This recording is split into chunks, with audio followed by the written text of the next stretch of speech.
What's up guys, it's your boy the Gunsmith, and today we're going to talk about Japanese RPGs or role-playing games. Now if you haven't played a Japanese RPG before, you're really missing out, because even if you're an occasional gamer who's only ever played Nintendo Wii at your friend's house, you still need to check out a Japanese RPG to see what video games are really capable of in terms of cinematic storytelling. Japanese RPGs have some of the most intricate plots, diverse characters, cool dialogue, and beautiful music that you'll ever find in video games. Some of the deepest and most memorable and most emotional experiences I've had while gaming were from Japanese RPGs. Today I want to count down my top 5 favorite Japanese RPGs of all time. Now these are my personal picks, so some of you guys may not agree with them, but these are games that I've actually played from start to finish, so I'm able to recommend them to you. There might be a lot of other cool Japanese RPGs out there that I haven't had a chance to try out, so please let me know in the comments what you think, or if there's any other games that you think should have been on this list. At number 5, we've got Chrono from the PlayStation 1. This came out back in the year 2000 and is by SquareSoft. In fact, all the games we're going to talk about today are from Square. This is a legendary company. Talking about Chrono, this is a beautiful game with an epic storyline that involves time travel, it involves dreams, prophecies, and there's lots of themes about humanity and what they're doing to this planet. So it's a very intelligent story. There's multiple ways that it can play out. But let's talk about the gameplay a little bit. This game has over 40 playable characters, if you can believe it. You can only have 3 people in your party at any given time, but you meet so many characters along the way, and they all have interesting ways of talking and personalities and a sense of humor, and a lot of them do end up joining your party. So you have to switch between dozens of characters to find the optimum party for a certain battle. The cool thing about this game is there's 6 elements, so basically red and blue work against each other, yellow and green work against each other, and so do white and black. So you gotta be aware of which element each person in your party represents, because they all have a strong element, and you have to customize it based on the type of enemy you're fighting. Anything that's a spell or an item is basically a consumable, and you have to figure out your element grid for every battle so that you have the right strategy going into any kind of warfare. And when you cast a certain element a few times, you can create a field effect, and then you can use powerful things like a summon, which are just devastating attacks to use on any enemy.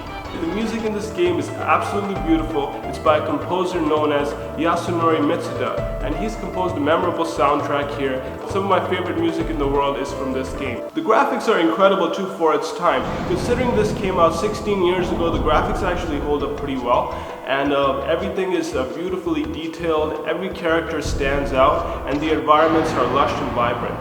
The coolest thing about the game is how much depth there is. So over the course of the game, you'll realize that every action has a consequence. When you reach the final battle, you realize how cleverly put together this game is, because there's a way to beat the final boss that the game doesn't explain to you, but if you figure it out, you get a very cool cinematic ending, and there's little hidden themes and messages throughout the game. Chrono is one of my favorite RPGs. I've only had the chance to play through it one time, but I definitely want to play it again.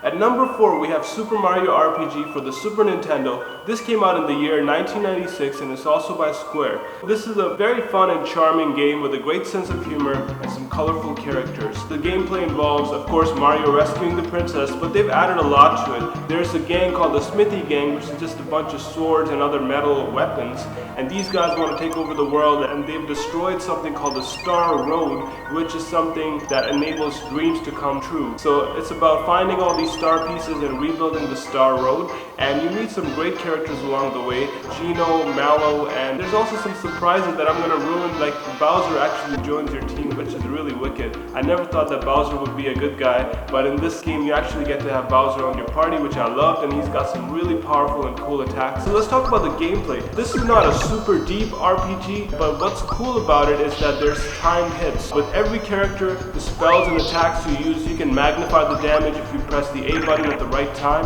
Similarly, you can reduce damage by blocking hits. You can also extend that to spells, so spells become more powerful with the right kind of time hit. That's what adds the fun to it, and there's also a little bit of platforming when you're in the overworld. That keeps it fun and fresh. There's not a lot of different ways the game can play out. It's somewhat linear, but there are a lot of hidden items you can find, like some really cool weapons.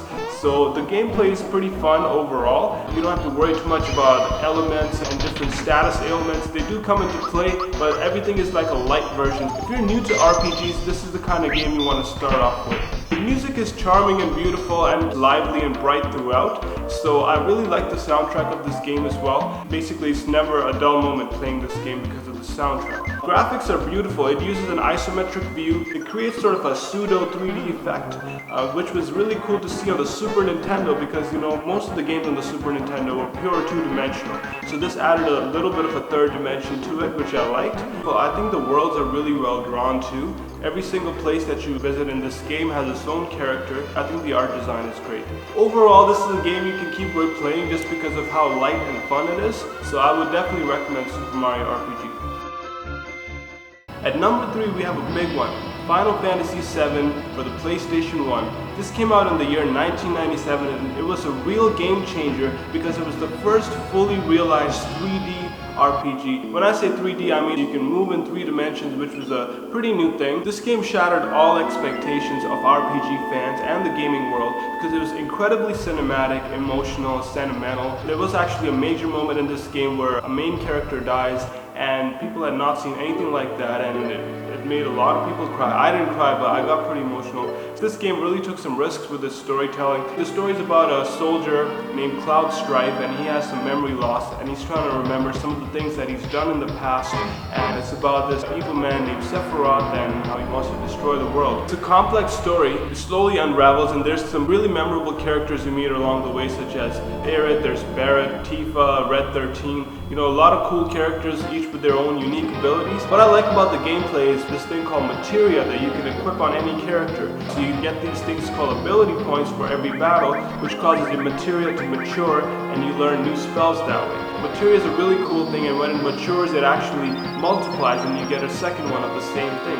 This game's all about learning to use materia properly. There's also limit breaks that each character has, and there's some really cool ones in this game. If you don't know what a limit break is, basically when a character has been hit many times and he's near death in a battle, that's when he can unleash a super powerful attack. So all the characters in this game have a really cool limit break as well. The music in this game is some of the most memorable. Nobou Uematsu really outdid himself on this soundtrack. I love the battle theme. I love some of the emotional themes that come in later on in the game. It's just a beautiful, beautiful soundtrack, and it really fits with the tone of the game. Let's talk a little bit about the graphics. Now, this game really was bold because Square created these 3D polygons to use in an RPG for the first time. It looks a little bit dated today, but back then it was really groundbreaking. The level design and the world design is based on a steampunk aesthetic, so you've got a lot of industrial machinery, but it's futuristic at the same time. It's a beautiful art design as well, and you get to see all kinds of worlds within this game. One thing I want to mention is this game has some cool bosses such as the Ruby Weapon and Emerald Weapon. These are super bosses, and you need some very, very intense leveling up to be able to fight them. They're actually much more difficult than the final boss Sephiroth. I spent many hours trying to breed and raise chocobos so that I could get to this island where you can only get there with a gold chocobo and cross over water to get there in order to find a certain materia called Knights of the Round, which can unleash a very powerful attack so that I could have a fighting chance against Ruby Weapon.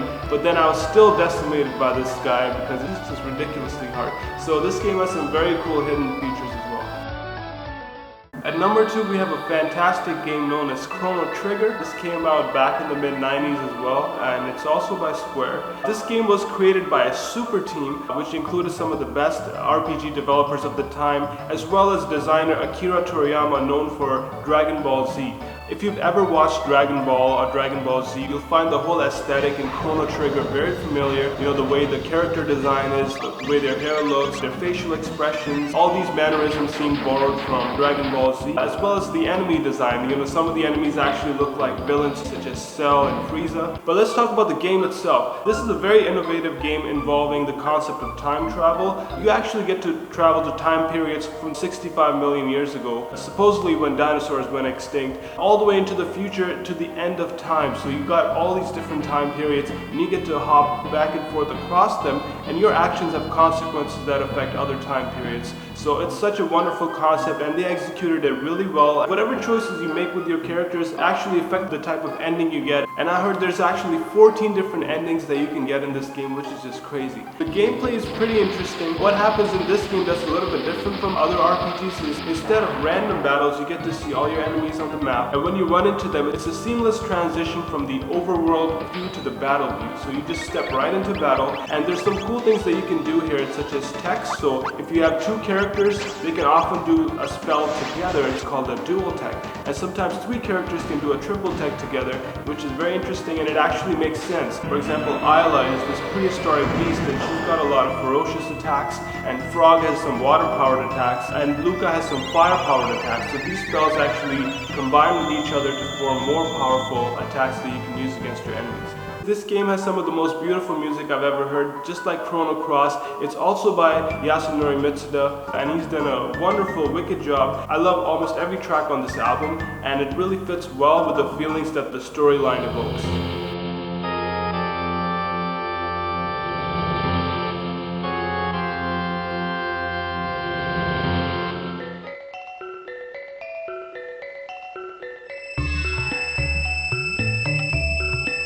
Alright, so now we've come to the #1 game on my personal list of top 5 Japanese RPGs. This is Final Fantasy VI for the Super Nintendo. This is a daunting and challenging game, and the reason I picked it as #1 is because I think this is the gold standard for all RPG games, because it's incredibly immersive, it's not afraid to make you suffer, and it really makes you feel rewarded when you actually are able to get through it. This game is about a corporation called the Gestal Corporation, which is using these creatures called espers, which are magical creatures. The corporation is exploiting these creatures for their magical powers and creating weapons called Magitech armor and so forth so that they can take over the world. And it's about this group called the Returners, which is fighting against them. It's got a sprawling storyline and about a dozen different characters that you can play with. Each has their own unique abilities and backstory. Some of my favorites are Terra, Edgar, Locke, and I also really like Shadow and Sabin. This game has one of the most memorable villains of all time named Kefka, and this guy is just pure evil. I mean, he's a bit like the Joker from the Batman series, but he's even more crazy because he'll do absolutely anything, and he's got this really cool laugh. I really like this villain, and he makes the stakes even higher, and he makes you want to really fight against him. Let's talk about the gameplay a little bit. I like how each character has unique abilities that no one else can replicate. For example, Edgar's got a set of tools such as chainsaws, drills, and so forth. Terra's able to use magic. Celes has a rune power, so she's able to absorb other people's magical energy. Sabin has these blitz attacks, these fight commands similar to Street Fighter. Locke is a very good thief, and Shadow's able to actually throw weapons that you have in your arsenal. I love how every character has a different ability, and you can really use that to your advantage. And you can have up to 4 people in your party at a time when you're in battle, so it opens up a world of possibilities as to how you're going to fight your battles. One of the coolest things about this game, in my opinion, is how when you see an enemy on the overworld map, they look really puny and non-threatening, but when you step into the battle, they look like this huge, daunting, fierce creature, and you're like, what the hell just happened? And you actually feel a sense of fear because your characters are drawn as really tiny and cute, and all these people you're fighting are just absolutely frightening. So that's really cool, and the music really complements that too, because Nobou Uematsu has created some very intense music for this game.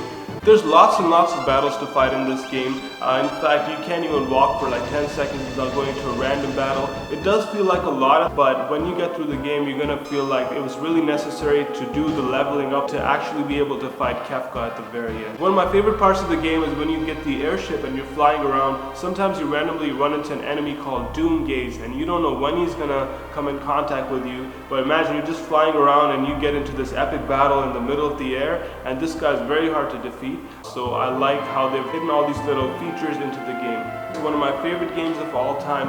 Do check it out if you can. It's an intense experience, but you're gonna love it.